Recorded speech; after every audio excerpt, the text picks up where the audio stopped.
Hello and welcome back to Matt Hayes' Tottenham blog and to this week's Champions League live stream match preview.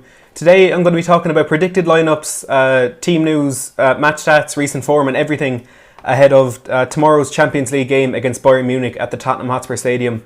We'll be looking to continue the, I suppose you can kind of call winning form after picking up that 3 points against Southampton on Saturday against a Bayern team who, being perfectly honest, aren't the team that they once were. And getting Champions League football back at the Tottenham Hotspur Stadium, it'll be very exciting to see just what will happen as we try and kind of build on that campaign we had in the Champions League last season. And obviously it'll be very difficult to equalise or even to better that, but we will certainly be trying our best to do that. And given the group that we've been given, it's certainly a likelihood that we will get to the knockout stages. But this is the big task ahead of us now, Bayern Munich tomorrow.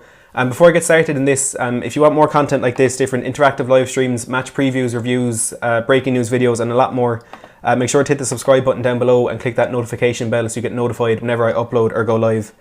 So I suppose to get straight into things, the Tottenham team news is pretty much what we've had over the last couple of weeks. We've known for quite a while about the Lo Celso and Sessegnon injuries, and neither of them will be available for this game tomorrow. Lo Celso picked up that hip injury against Chile over the international break when he's playing with Argentina, kind of continuing that curse for Tottenham in the international games where he always seemed to pick up an injury. Any player, just as soon as he leaves to go, he comes back with an injury, and it's been a massive problem for us recently. But the other injury that we have is, of course, Ryan Sessegnon. He was suffering from this hamstring injury when we actually signed him from Fulham, but he suffered a small setback before the game against Olympiacos. So he's going to be out a bit longer than was initially expected for this one. Now the other player that we haven't really been getting any updates on lately, but he hasn't been in the squad either, and that's Juan Foyth. He is back in full training, but I personally doubt he will be playing in this game tomorrow because it's been so long since he's played first team football. It was actually Bayern Munich in pre-season was the last game that he had, so I can't imagine he'll be thrown right back into the deep end against Bayern Munich again. Now, as for Bayern Munich's team news, they are missing two players. Leon Goretzka, who's a German centre midfielder, he's a very, very good player. Bayern signed him from Schalke a year or two ago, and he's very highly thought of in Germany. He's a fantastic footballer, but he will be missing for this game. And the other one is Jan Fiete Arp, who Tottenham have actually been linked with quite a bit over the last couple of years. He's suffering from a wrist injury, so he'll be unavailable for this game as well. We see Lucy H. Vids, Matthew Hogg, Kyle King, all welcome to the stream. Bayern do have a third doubt for this game. It's Lucas Hernandez. He's a French defender. He may actually feature in this game, but it's not likely that he will. So I suppose going on to the Tottenham predicted lineup, it's really difficult to kind of figure out what Pochettino is going to go with, because as we know, he does like to kind of mix things up and surprise us with these selections. And he has actually said that it is a possibility that Moussa Sissoko could be starting in right back for this game, because we know the troubles we've had there already this season. So it is a possibility that Sissoko could play there, but I think I wouldn't be too surprised if we saw Serge Aurier starting in right back. Now I know it was obviously a very, very silly red card for him to get against Southampton at the weekend, but I think that could be the reason why he is played in this game, because only played 30 minutes on Saturday. You wouldn't expect him to be too far off full match fitness, and as well he will be unavailable for the game against Brighton on Saturday. So I think it's very likely that he will play this game. Thanks Matthew Hogg, and welcome Marcel Brown to the stream as well. Now I imagine there will be a bit of rotation around the team as well. So in goals, I think it's pretty safe to say that it will be Hugo Lloris, despite that mistake he made against Southampton. It's a pretty easy decision, to be honest. Now as for the defence, in right back, I suppose going by what Pochettino said, first of all, we imagine Sissoko is going to be playing in right back. The two centre backs, I feel like we will see the return of Davinson Sanchez, because he hasn't played in the league in quite a while, and he hasn't played in centre back for even longer than that. I welcome Frank to the stream as well. So I think we will see Toby and Sanchez playing in centre back, and I wouldn't say it's just rotation for the sake of it, but Jan Vertonghen, he hasn't been at his best this season. Like there's no secret with that, and I think Sanchez might be a better fit playing against Bayern Munich, because we know the pace they have up front with the likes of Serge Gnabry, Philip Coutinho, and I suppose Sanchez's physicality as well, which may be needed to deal with someone like Robert Lewandowski. So I think those could be the two centre backs for this game, and Danny Rose in left back will probably be the best option as well. Now, if it is going to be Sissoko in right back, I think it will be a 4-2-3-1, which we didn't see at the weekend. So it would probably be Ndombele and Winks in the middle of the park. And I'd say Lucas, Eriksen and Son playing behind Harry Kane as well. But that could all change, and it would change if it's going to be Serge Aurier and right back. And I think if Pochettino does opt to go for Aurier or even Kyle Walker-Peters, I think that will give us the opportunity to play the three in midfield of Ndombele, Sissoko and Winks, which could be a lot better to keep us more solid in a game against a team who, while they're not the team that they were maybe 4 or 5 years ago, they're still a fantastic side, and we would need as much kind of flooding the midfield as possible to help us control the game from there. And then it's all about who misses out between Lucas, Eriksen and Son. And from Pochettino's decisions of late, it would more than likely be Lucas. So we probably see Christian Eriksen playing behind Heung-min Son and Harry Kane. So it is certainly a lot for Pochettino to work with. There's definitely depth in the squad. And we see Matthew Hogg here saying, go for a 4-2-3-1. Hugo Lloris, Aurier, Jan, Toby, Rose, Ndombele, Sissoko, and then Lamela, Eriksen and Son behind Kane. That's certainly another option that Pochettino does have. I do feel as though Harry Winks will play this game, and I think he'll have a very important role, because while a lot of fans don't seem to rate him, personally I feel he's one of our best players, and it's probably been our best player this season. And in a game like this, he could be absolutely crucial for us in terms of trying to control the game, both breaking up attacks from Bayern Munich and setting us on our own attacks. Even though he's not the man who always makes that key pass, he's very important, kind of pulling the strings from the midfield, and it is something that certainly does go unnoticed quite a bit. But he's a fantastic player, and we would need him in a game like this. Paranormal Frank saying no Eriksen, which is something that the fans have been calling for a lot lately. That really poor performance against Olympiacos. I forgot the name there. It's kind of clear that he doesn't see his future at the club. And while we did see a bit more of a kind of determined performance, I suppose, against Southampton at the weekend, it's kind of clear that Eriksen's future isn't at the club, and you can understand why fans don't want him to play, because you might as well play the players that they're going to have going into the long term. Tony Merrington saying, it did occur to me that perhaps Sissoko may have found his best position at right back, and that is something I noticed on a lot of my streams, my Transfer Talk streams at the start of the season.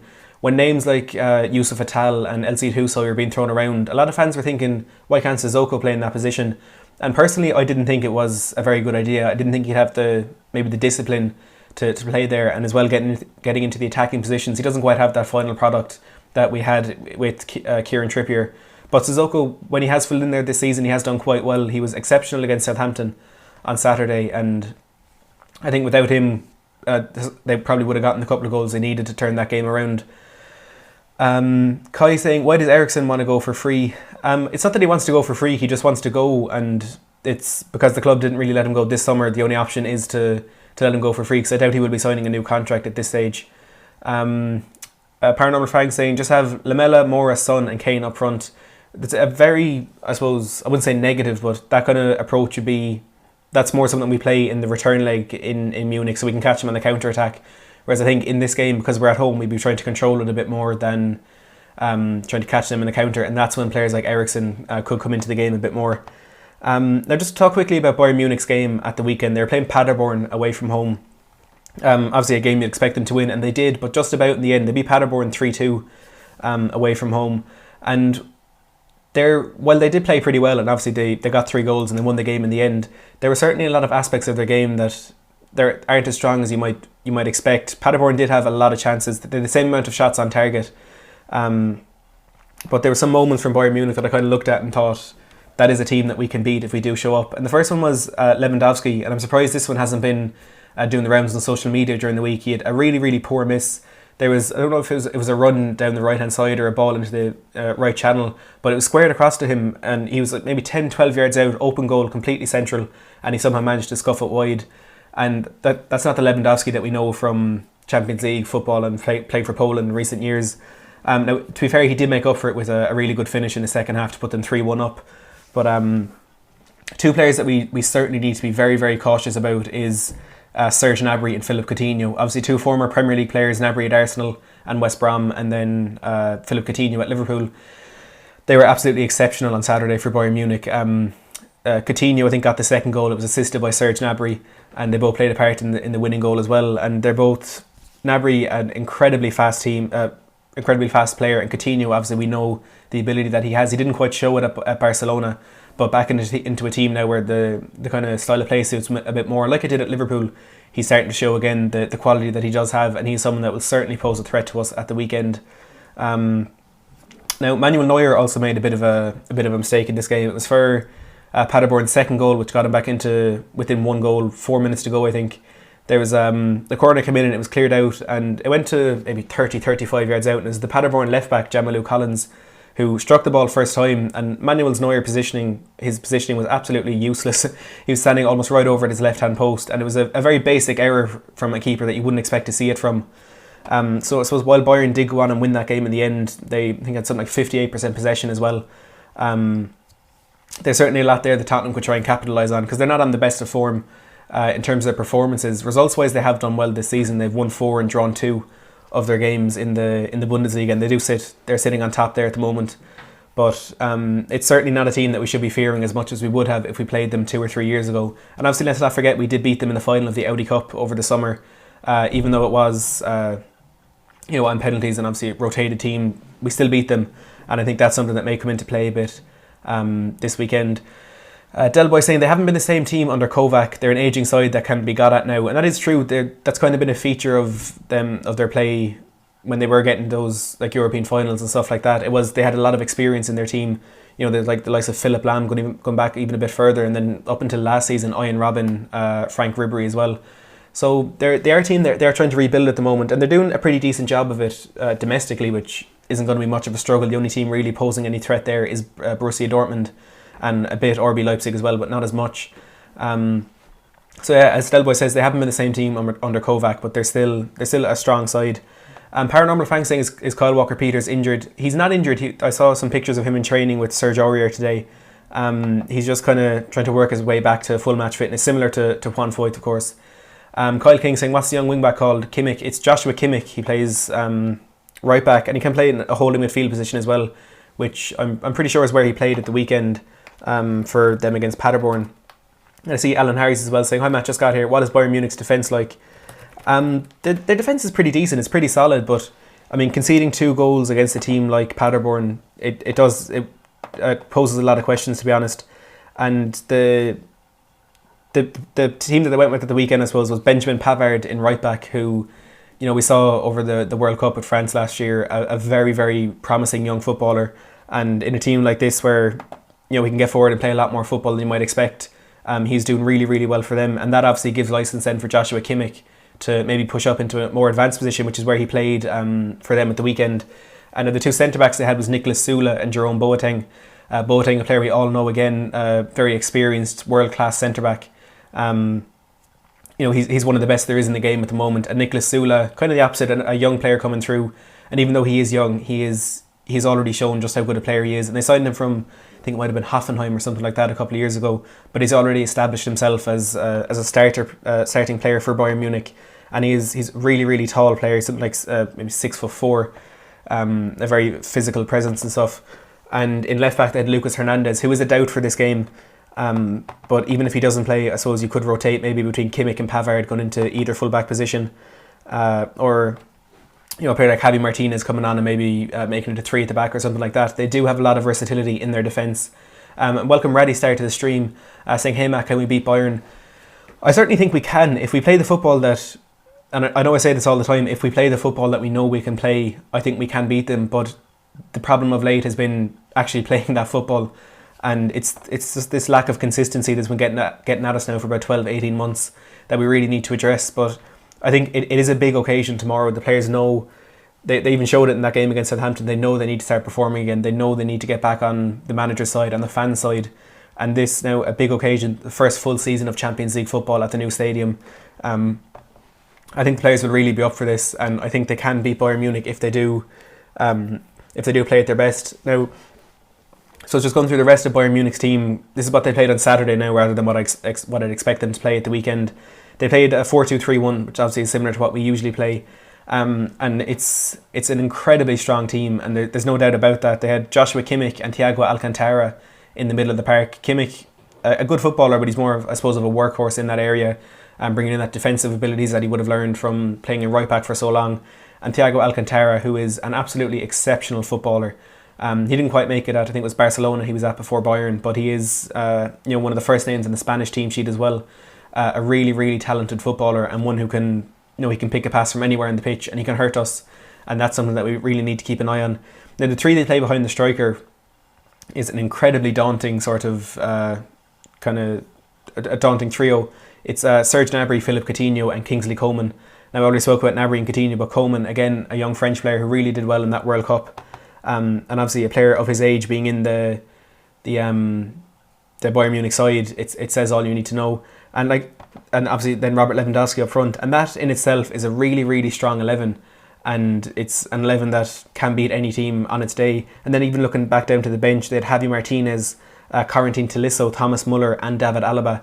So, I mean, a ridiculously strong side. And even going into their injuries then, Leon Goretzka and Jan Fita Arp. So,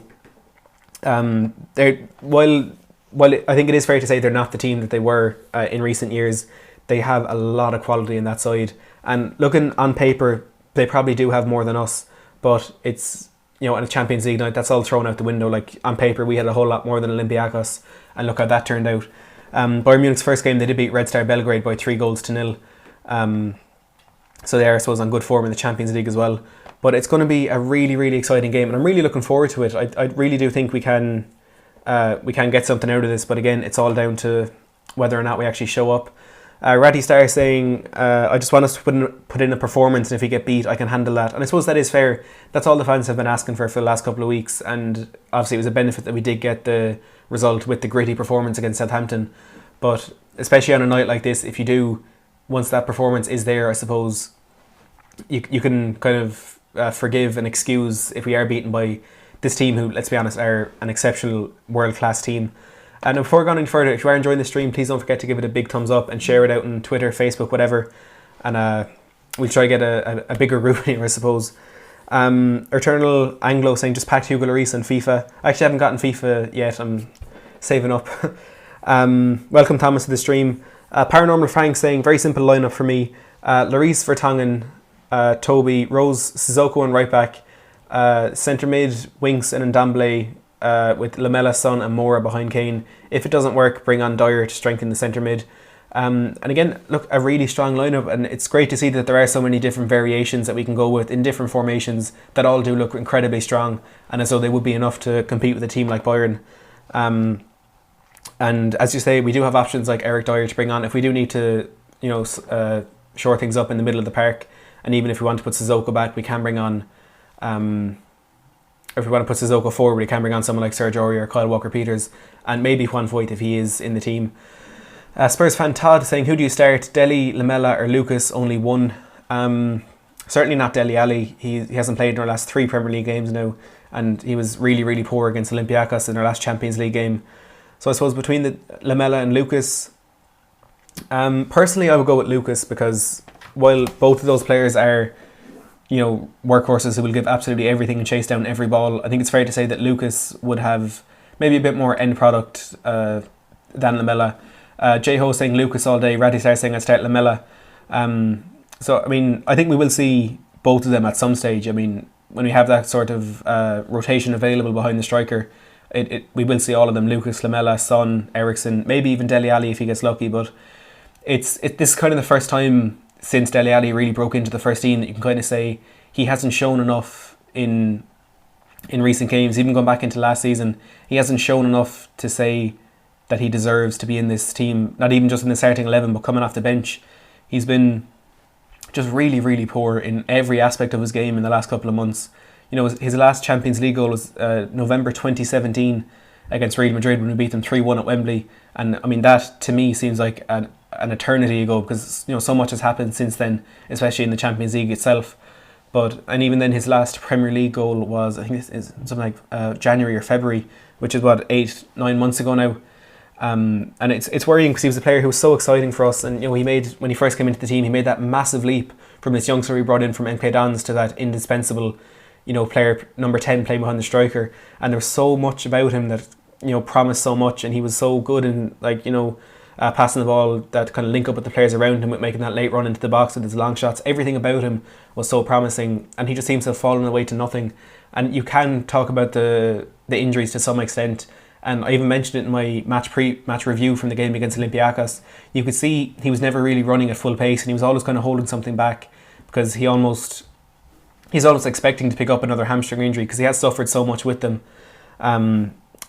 It's just really sad to see, and obviously I do hope he can kind of recapture that form that made him the player that we love in the first place. But lately he just hasn't shown enough to warrant his inclusion in the team. Paranormal Frank saying, I agree with you on Dele Alli. Raddy Star saying Dele Alli's ego got the better of him, which I think is really fair as well. And we kind of laugh a lot of players like Jesse Lingard, Paul Pogba, who their ego gets them. They seem to have more of a social media presence than they have a presence on the pitch. And while Ali isn't as bad on the social media side of things, his ego has certainly taken something off him, which is really unfortunate. Paranormal Frank saying Dele Alli had 18 goals and 6 assists in the 2016-17 season, which for a midfielder, 18 goals is absolutely ridiculous. And again, when he first broke into the team and he's on his best form, he hit goal milestones faster than Steven Gerrard, Paul Scholes. I think there's one, it might have been even Didier Drogba. He hit 50 goals faster than, or more goals in his first 50 games, something like that. He was absolutely ridiculously good, and that's just goal scoring. That doesn't take into account every other aspect of his game. But 24 goal involvements in one season for a midfielder who, I think that was only his second full season in the team in the Premier League. That is absolutely ridiculous. Thomas Gibbons saying, do you think Sissoko will do a good job at right back? Now that I've kind of reminded myself of this team that Bayern Munich do have, it's kind of hard to say, because when they have players like Serge Gnabry and Kingsley Coman, you kind of almost prefer a more experienced right back to be playing there. And I don't know if Sissoko would cope against someone like Coman or Gnabry, but having said that, I don't think Aurier would, and I don't think Kyle Walker-Peters would. So as Raddy Star says, we have a major issue at right back. I don't trust anyone there right now, and it's kind of showing up a bit more now why we should have signed one in the summer, even if it was Hiraki Sakai from Marseille, who's only maybe a solution for a year or two. It's better than the situation that we've been left in now, because there's no one you can look at in the right back position and say they're the one, he's the best option for us. Spurs fan Todd saying, thoughts on Man U versus Arsenal, who's your money on? I'm just looking forward to a nice laugh watching that game. It's kind of hard to predict to win. Traditionally between those two, especially at Old Trafford, Man United do edge it. But looking at the teams, you would kind of assume that Arsenal's attack will have a lot too much for United's defence to cope with. And United on the offensive side of things have absolutely nothing. I saw a thing on, I think it was Twitter or Instagram, it was saying United have spent £800 million since 2014, and tonight they have to choose between Jesse Lingard and Mason Greenwood to pick up front. And that for me just kind of sums up the position they find themselves in at the moment. But I honestly don't know who I put my money on. If there was an option for both of them to lose this game, I would bet on that, but unfortunately there's not. J-Ho saying Dele Alli's levels above Lingard. I'm not too sure that he is, because obviously maybe 6 months, 12 months ago I would have said yeah he is, but I think they're just really similar in that I wouldn't say Dele Alli was way overhyped, but at the moment it's kind of looking as though it was just a really good spell of a really good vein of form that has faded away, and it doesn't look like he'll be getting back into it anytime soon. As for Jesse Lingard, I think he's kind of almost the definition of a joke within football at the moment, because he has this massive online presence, and he's dancing in the dressing room, he's dancing on the pitch, he's dancing in some hotel with Marcus Rashford, and he gets on the pitch and he's absolutely useless. Up until he got that assist for United against Rochdale on Wednesday, it was December was the last time he got a goal or assist. For a player playing for a team like Man United, who it does seem is one of the first names on the team sheet, it's actually deeply concerning that a player like that could be on as much money as he is. And again, another thing I saw on Twitter or Instagram was his name is Jesse Lingard. He's hyped up like Cristiano Ronaldo. He's paid like Lionel Messi, and he has the talent of Kelechi Iheanacho. And I thought that just summed it up perfectly. Welcome Tottenham Reese to the stream. As you say, long time no see. Raddy Star saying score draw tonight, and Lingard is an absolute clown, which I think all of us in here can agree with. Matthew Hogg saying, what formation do you think we will play? I think it's all down to the right back. If it is Sissoko, I don't think we will play a 3 in midfield. I think if it is, we brought on a bit later on to kind of shore up the middle of the park if we are winning. But if it's Aurier or Kyle Walker-Peters in right back, I imagine Poch will go with the diamond in midfield from the start, which would obviously be Sissoko, Winkson and Ndombele. But it's not a very encouraging thing to say that whoever's chosen for right back decides our formation, because that just seems to be what it is at the moment.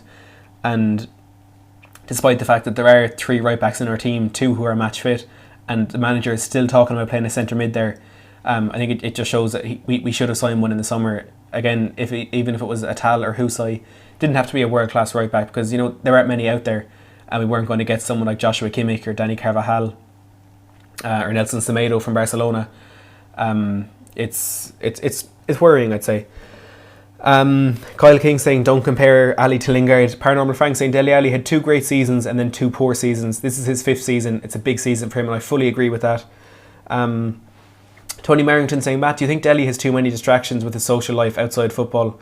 I would say so. I think that's a bit of a problem for all footballers nowadays, because they are expected to have such a big online presence, and it is all part of PR for the clubs that they do try and have this image that they put out online of these players enjoying their lives, dancing, having a laugh, everything that you would expect them to be doing. And I think, to be fair, I don't think Ali has been drawn into to that side of things too much, but it seems to me personally anyway that every second day he has this new sponsorship post out on Instagram or on Twitter and stuff like that, and maybe he has been drawn into the money side of things a bit too much. I'm not too sure, but I think it's a problem with every player nowadays, these outside influences and these distractions. But unfortunately, Dele Alli does seem to be one that has been drawn into it a bit too much. Tottenham Reese saying, I think he's an amazing player. He has skill, talent. He's so quick on the ball. Oh, we're talking about Lingard. I take it all back. J-Ho saying, Matt, Dele's stats are off the charts. Also his game intelligence, his positioning, aerial threat are all above Lingard. Lingard has speed and then cuts inside. I think Dele Alli's stats when he started out were pretty good, but lately they've been really, really poor. As I said, no goal since January or February, no Champions League goal in almost 2 years now.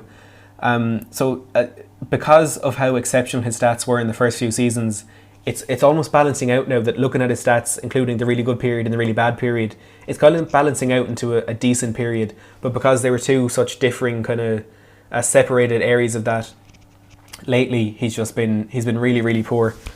Sorry, I missed a comment there. And Ratty Star replying to Tony Merrington about the social media influencers, saying it's all part of being a professional. 13th Monkey saying, who's Dele's competition in the squad? And well, I mean, he has a lot of competition in the squad. He can't even get in there at the moment. He's obviously got Lucas, Lamela, Son, Eriksson, Sessegnon when he does come back in. The fact that Ali can't get into the team now proves he doesn't just have competition, he has players in there who are better than him. A9 Skills, I can't read your name there, saying Lingard is miles better than Dele Alli. Well, that's not true at all. Welcome Silver Surfer. J-Ho saying Levy is the reason we are a top 6 side, pipe down. And that is something that I think does need to be kind of spoken about when people are calling for Levy and Lewis to be out. And I know 13th Monkey is an avid Levy out supporter, I suppose, and obviously you're completely entitled to your opinion, and I'm not saying you're not, and I'm not shouting you down or anything. I'm just saying that I disagree with you. And while you can say Levy has held us back a bit, he's not given the money to Pochettino, he's not given the money to previous managers. He is the man who's been in charge of us while we have gotten to the position that we are in now, Champions League finalists, regular top 4 side. And I mean, sure, you may end up being right, he mightn't be the man to take us to the next stage, but at the moment I don't think it's our position to say that he needs to leave now, because we have come so far since he took over the club, and I think that is just a fact, that we have progressed so much. And you're saying there, what trophy did we get for building a new stadium and training facilities? That's a long-term investment. And it's not, as you, like with buying a player, it's okay, come in, score 20 goals a season and win us an FA Cup. This new stadium and the training facilities is an incredibly massive investment, again, into the future.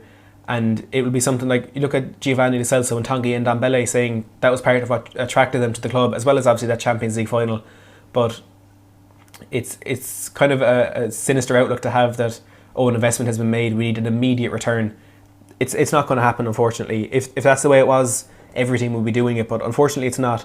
And it's a more long-term thing, and I personally think Levy is the man to maybe take us to that next stage. Silver Surfer saying leaving out Ali just for a few bad performances isn't great. He's got to be given his due chances. I suppose it's fair, but at the moment, looking at the fact that there are players in that team who are just better than him and they're on better form, I think for this game he does need to be left out. But maybe the game against Brighton on Saturday could be a time for him to come back into the squad and maybe, offer a bit more. Cheers for that, Reese. Paranormal Frank saying, do more of these chats, Matt. I enjoy them. You steer the boat very well. Thanks very much, Frank. I appreciate that. And I do try and get as many live streams in as I can. I know I did a lot of them over the transfer window, but now going back to college and work and stuff like that, it's kind of a bit harder to fit them all in, but I will try and get as many out as I can. The Pride of Gothenburg saying, Aurier will start. When it comes to playing, he is great and we need the experience, which is a great point. And he's someone who's played Champions League football even before he came to Tottenham. So maybe he could be the man to help us tomorrow. Raddy Star saying, we could not stay at the Lane forever. It was an outdated stadium, which I think is a good point. I mean, there's just so much renovation done in that stadium throughout the years, and it kind of got to the point where there's just no more that could be done, and the only way we could possibly advance was to knock it down and start again. And there's no denying that Levy, whoever it is, Enoch, have done an exceptional job in the stadium and the training ground. But unfortunately, it just did seem to be the time to leave that stadium. Spurs fan Todd saying, such a shallow thing to say. What trophies do a new stadium get us? Shocking comment. Silver Surfer saying, going out of the Carabao Cup so early is a huge financial loss for the club. Will affect the match day earnings. I suppose it's a good point as well. J-Ho saying, Matt, with a self-sustaining model, we will always be at a disadvantage when it comes to finances. Kyle King saying, yeah, miss you, Matt, when you're at work. Matthew Hogg saying, who do you think we will sign in January? We need to sign someone, that's for sure. I think right back should be top of the list of priorities going into January. The further we kind of go into this season, the less I think Paulo Dybala will happen in January. Unfortunately, I did think it would happen in the summer, and well, apparently it did come really close. I think the more this goes on, the less likely he is to come to Tottenham in January. We need a right back, and if that is going to be LC Husai, Yusuf Atal, Hiraki Sakai, whoever it is, and I see Reese here saying Husai, we need to sign a right back, and we need to address this situation, this problem that has been cropping up almost every single game this season. We've already seen Sanchez and Sissoko in right back when we do apparently have 3 at our club. So I think it's hard to tell who we will sign, but I mean, the fact that Pochettino has already come out and said there are problems and they will be addressed in January, I imagine he has probably been in contact with Levy already, and they've agreed there's going to be another maybe £100 million plus budget available in January, because we need to. DGGHD saying, I was thinking about Atal, but he's playing in the wing every game for Nice now, and that is true. I was covering a Nice game at work the other day before the Bayern game, and I think Nice were playing Lille or something, and Atal was playing on the right wing for the majority of that game, and obviously a few substitutions. He ended up on the left wing as well, so he's playing in a much more advanced position for Nice at the moment, but he is still a right back who can play there. Tottenham Reese saying, this is the game where we really need to show that we are ready to conquer Europe and get back into winning form. And that's the thing, I mean, from the European side of things right now, we are one of the best teams in there. Last season we were the second best, and I think that was maybe what got Olympiacos so pumped up for that game a couple of weeks ago. We were the Champions League finalists coming there, not that team who are struggling domestically, and we need to show that we are there, and we're in there for the long run. Paranormal Frank saying, I disagree about Levy. Levy will never take a risk and buy a big player instead of a youngster who could be great. I suppose buying Tanguy Ndombele and Lo Celso this window, you can look at them as big players, even though they are young players who are they're obviously going to be better in the future. I think right now, especially the money they spent in them, he does seem to be kind of steering away from that. Invest in youth, build them up, sell them off for more, which obviously is a relief. I already read that one. Reddy Star saying, we had a problem at right back before Trippier left. To allow him to leave without a replacement is shocking. And I fully agree with that. It's similar to what United have done with Lukaku. Sent out a player who, while he's not the most consistent, not the best performer in the team, he's in a position where we need him, basically. And again, watching Atletico at work, Trippier has been, I think the La Liga does suit him a lot more, because you get players kind of in that position get a lot more time on the ball, and he's more time to set himself and pick out a cross. And with players like Diego Costa and Alvaro Morata on the end of those crosses, maybe he is looking a lot better over there. But it is a big disappointment that we did let him go without any replacement even coming close, because I don't think there was any right back we were close to signing over the window. William Martin saying, where do you work if you're watching League One? I work in a company called Stats Perform. Basically we do the sports data and statistics and analytics and all that stuff for the professional games in the top 5 leagues around Europe. So we'll be covering mainly I do Serie A, but there are some league game and Bundesliga games in there as well.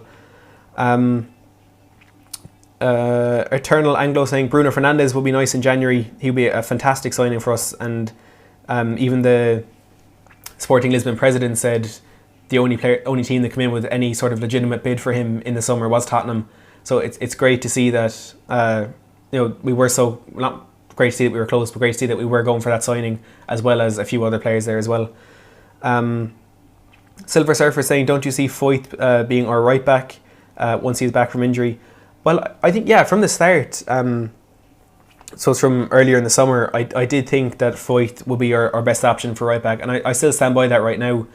But I think that's just with the options we have at the club at the moment. I think a signing is probably needed, because personally I do see Foyth in the long term as a centre back, because I think it was Jamie Carragher said it before, all full-backs are either failed centre backs or failed wingers, and I don't think Foyth has failed so far as a centre back.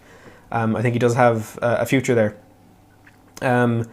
William Martin saying, class Limerick lad, so Limerick unfortunately. Matthew Hogg saying, signing maybe Pookie as a signing in January. What do you think? No, I don't think that's an option. To me, he seems like one of those one-season wonders. Like, remember Michu, Papi Cisse, Odion Ighalo for Watford as well. Pookie, he's going to be gone, and no one will remember him in 12 months' time. Raddy Starr saying, Atletico are solid defensively, which covers for his defensive issues, I suppose, is a good point as well. Paranormal Frank saying, I'm wishing on a star here, but I hope Levy gets Dybala in January. I think Poch was very frustrated that didn't get done. And I would agree with that. I think that was one that Pochettino really, really wanted to get done. And it's one Dybala wanted to get done as well. But unfortunately, it was those image rights that just got us in the end. But I personally, right now, I can't see that one getting over the line in January, mainly because of how poor we've been this season so far. And Dybala, I'm sure if he does have his heart set in a move to Tottenham, he will be watching us right now. And he probably wouldn't be liking what he's seeing. King Kante saying, Chelsea fan here, you're deluded. Ali is not and never will be better than Lingard. Well, that's not true. GHD saying, have you seen much of Romagnoli with your time watching Serie A? I would love him as a long-term Jan Vertonghen replacement. I haven't actually seen much of him. As far as I'm aware now, he plays with Roma at the moment, I think. Or is he with Inter Milan? He's AC Milan, actually. I haven't covered an AC Milan game yet, but I do know of him. I think he's only 24 at the moment. So, I mean, he could be an option, but I personally wouldn't be in a position to say, if he would or wouldn't be.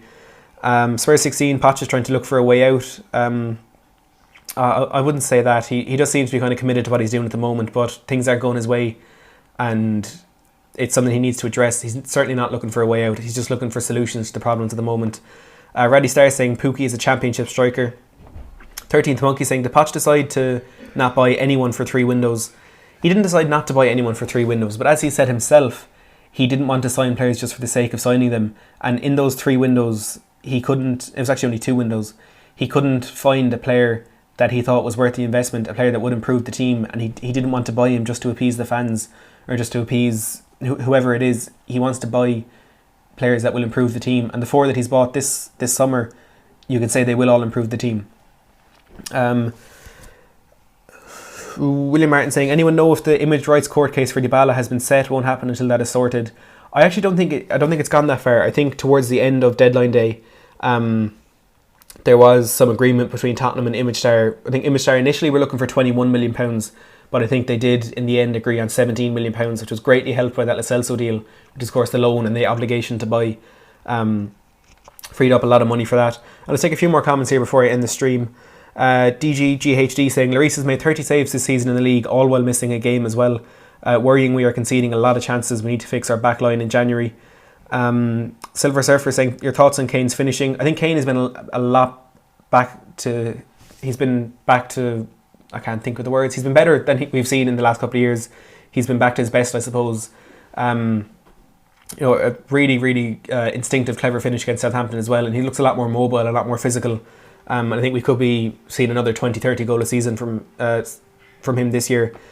Matthew Hogg saying, did you see the thing that if Poch leaves, Southgate will take over? I don't want that to happen. That is the last thing we need. If Poch goes, for me, it's a choice of 3 managers: Nuno Espirito Santo, Eddie Howe and Eric Ten Hag. But none of them are available at the moment, and I don't think Poch is going to leave. And finally, William Martin saying, predictions for tomorrow. Any thoughts on the Jan and Eriksson rumours?